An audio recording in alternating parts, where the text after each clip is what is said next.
लग्नाचे दागिने म्हणजे श्रीमंत पेशवाई दागिने, नाशिकचे सुप्रसिद्ध सराफ मयूर अलंकार सराफ। ताज्या बातम्यांसाठी नाशिक न्यूजच्या YouTube चॅनलला सबस्क्राईब करा आणि बेल आयकॉनला प्रेस करा।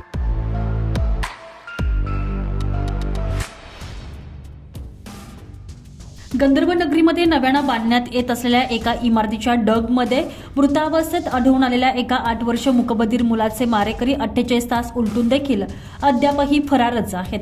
उपनगर पोलिसांसह गुन्हे शाखेचे एकूण 3 पथकं संशयितांच्या मागावर रवाना करण्यात आली आहे, मात्र अद्यापही पोलिसांच्या हाती सुगावा लागू शकलेला नाही।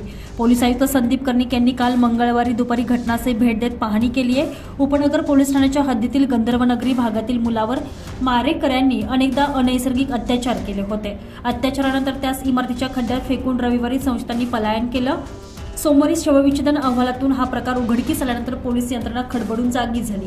उपनगर पोलीस ठाण्यातील हवालदार संदीप हिवाळे यांनी दिलेल्या फिर्यादीवरून अज्ञातांविरुद्ध गुन्हा दाखल केलेला आहे। या प्रकरणी अधिक तपास वरिष्ठ पोलीस निरीक्षक जितेंद्र सपकाळे हे करत आहेत। मंगळवारी संदीप कर्णिक, उपायुक्त मोनिका राऊ, सहाय्यक पोलीस आयुक्त डॉक्टर सचिन बारी यांच्यासह अन्य वरिष्ठ पोलीस अधिकाऱ्यांनी घटनास्थळी भेट देत पाहणी केली आहे। रविवारी त्या ठिकाणी कामाला असलेल्या सर्व पुरुष आणि महिला मजूर, यापूर्वी काम करणारे मजूर, बिल्डिंगच्या कामासाठी बाहेरून येणारे अन्य कारागीर वर्ग यांची काल मंगळवारी दिवसभर पोलिसांकडून कसून चौकशी सुरू होती।